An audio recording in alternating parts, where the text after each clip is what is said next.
that sex sells. But even sex takes a back seat to scandal when it comes to attracting the attention of an often lascivious public. And when the scandal is about sex, especially illicit sex, the morally upright can't help but line up to buy. Hollywood, America's longtime seat of wealth and conspicuous consumption, has long been a fount of sordid stories which held the attention of an enraptured public, happily skiing and tutting over the immoral activities of the spoiled denizens of America's Babylon. Seeing the names of America's favorite stars dragged through the proverbial mud, especially in the bygone days when an actor or actress was a movie star, has long been a cheap thrill for the American public. During its so-called golden age, Hollywood produced scandals which went beyond mere titillation of the public.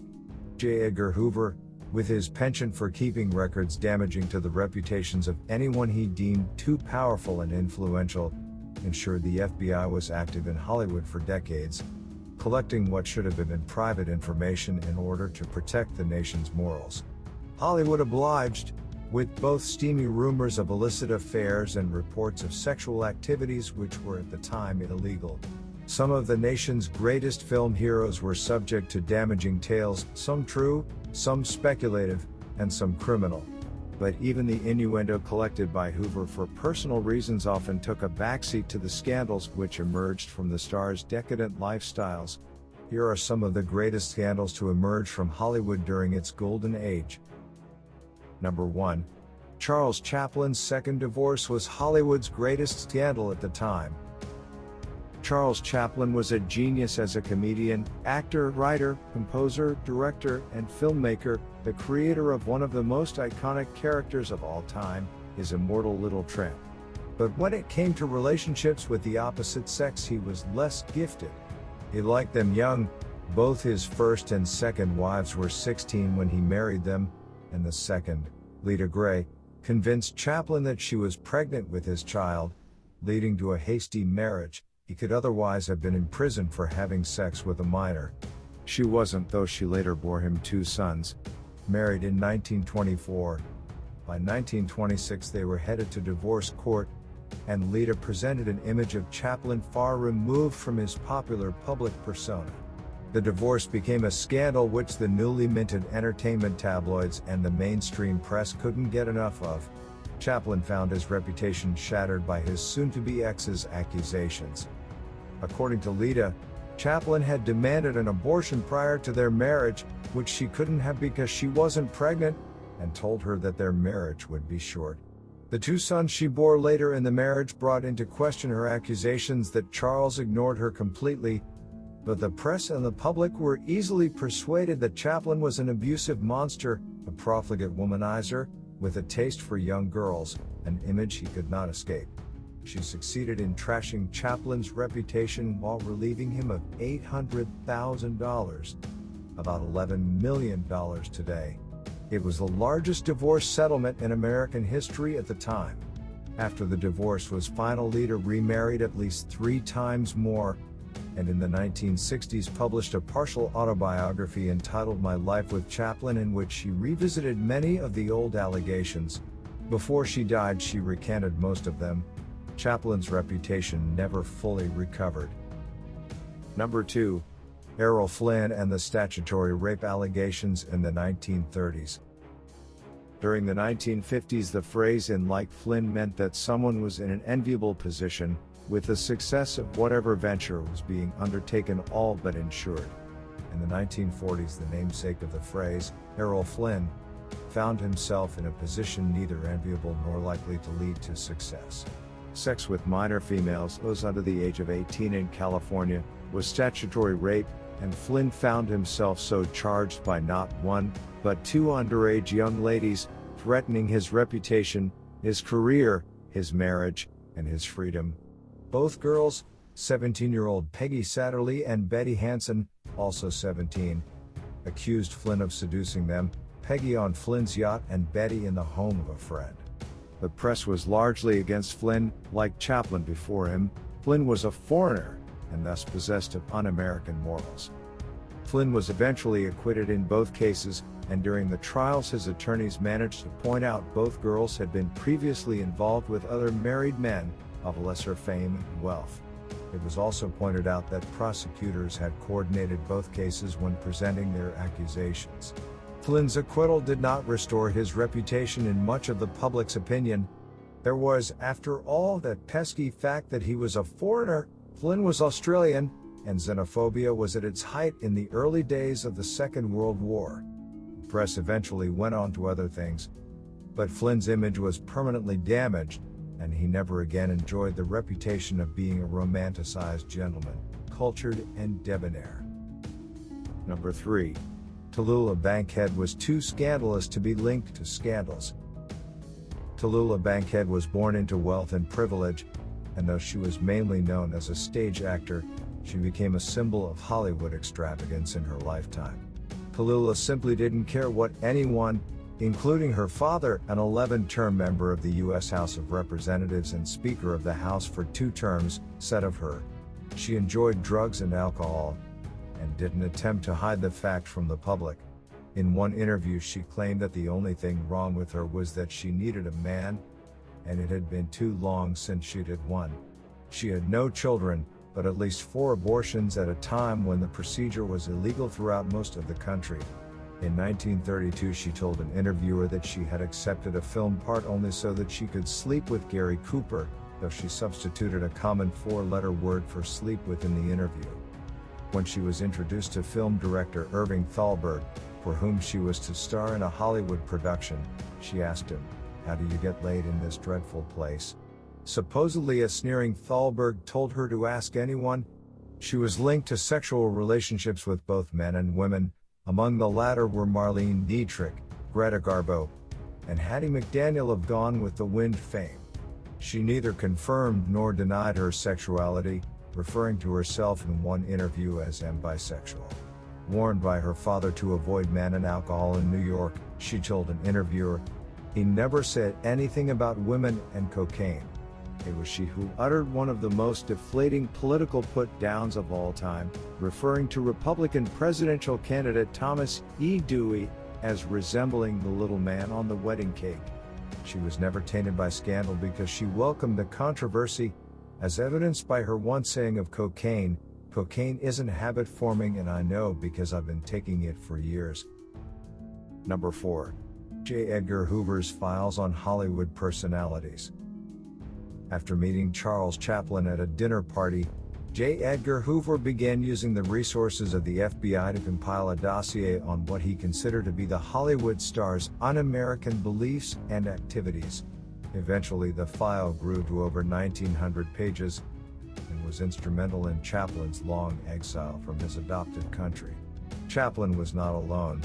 Hoover used, or rather abused, his position as head of the FBI to keep files on stars, directors, producers, and reporters, indeed on anyone whom he considered possibly subversive or anti-American. The files were held for the purpose of blackmail, and were extensive collections of personal information and activities. He documented, often through little more than innuendo, potential homosexual activity, drug use, alcohol use, both during and after Prohibition, sexual peccadillos, extramarital affairs, and political beliefs. When he found it beneficial to his own interests, Hoover leaked information, collected but often unconfirmed, to press representatives sympathetic to his views, which were anti-communist, anti-Semitic, and often anti-feminist. Scandals in the Hollywood periodicals of the day, later amplified by the mainstream press, were fed by the FBI files as Hoover attempted to discredit Hollywood's elite. Most of the information he collected and held secretly was intended to be used for his personal benefit, and the vast majority of the information was collected without regard to its accuracy or its relevance to the mission of the FBI, as were most of Hoover's personal files. One of the greatest scandals in Hollywood's, indeed in all of American history, was the abuse of power routinely practiced by the man who considered himself to be the greatest lawman in America throughout his long and self-serving career. Number 5. Fatty Arbuckle and the Labor Day Party of 1921.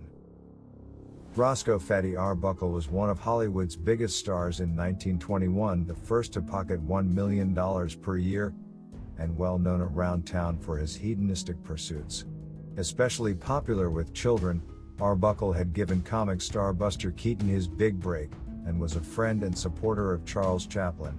On September 5, 1921, Arbuckle attended a gala party on the 12th floor of San Francisco's famed St. Francis Hotel. It was a party that proved to be his downfall. During the party, actress Virginia Rappe was heard screaming in a room from which Arbuckle later emerged. Guests, friends of Arbuckle's who found the 30-year-old actress, claimed that she was fully clothed at the time. Her friends later claimed she was raped by Arbuckle, though a subsequent physical examination revealed no physical evidence of sexual assault. The next day, Rappe died of peritonitis, the result of a ruptured bladder. Arbuckle found his fame was a liability rather than an asset, as he denied the charges of rape, and the subsequent trial was a media sensation for weeks. Arbuckle was tried 3 times, with the first 2 resulting in mistrials due to juries unable to render a verdict. In the third, he was acquitted, though the press and the public had long before convicted him. Arbuckle was formally barred from acting by a newly formed censorship board, and the press and public subjected him to continuous condemnation, as well as ridicule over his substantial girth.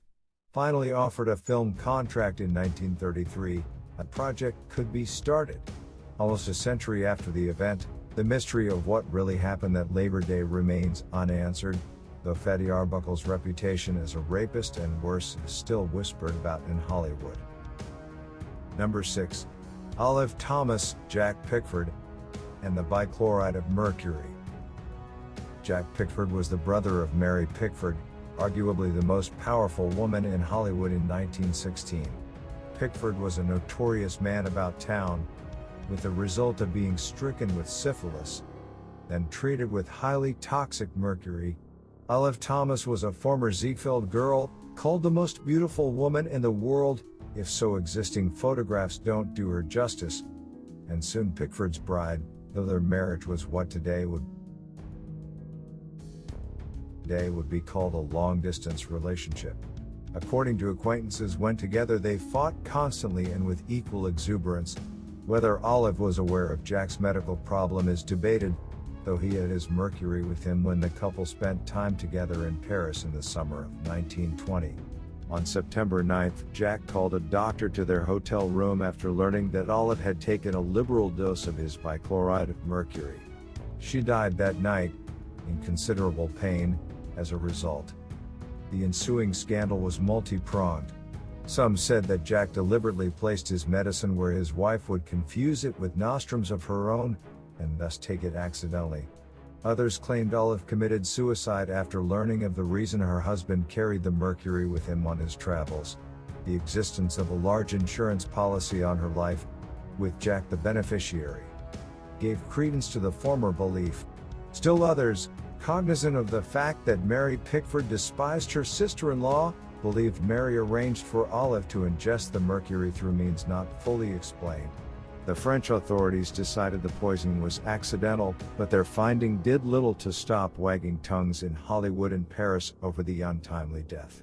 Her funeral was studded with Hollywood celebrities, and her ghost is said by some to haunt the New Amsterdam Theater in New York, where she had first gained attention as Number 7. Director William Taylor's murder was never solved. William Taylor was a highly prolific director between 1915 and 1921, and as such, he was one of the first directors to rely on what would later become known euphemistically as the casting couch. Young female wannabe stars were frequent guests to his office so that he may evaluate their skills. Nonetheless, Taylor maintained a relationship with actress Mabel Normand, and on February 1, 1921, he entertained her at his home, where he was found dead the following morning. The Los Angeles police responded to the call, and according to reporters and those who have studied the case since, thoughtfully removed evidence of Taylor's liaisons with other women, including several young actresses not yet of legal age.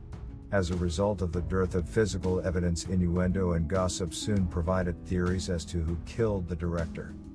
The list of suspects was long and colorful, including an allegedly gay Englishman who turned out to be neither gay nor English following police inquiries, fellow director and creator of the Keystone Cops Max Sennett, another paramour of Norman's, and Mary Minter's mother.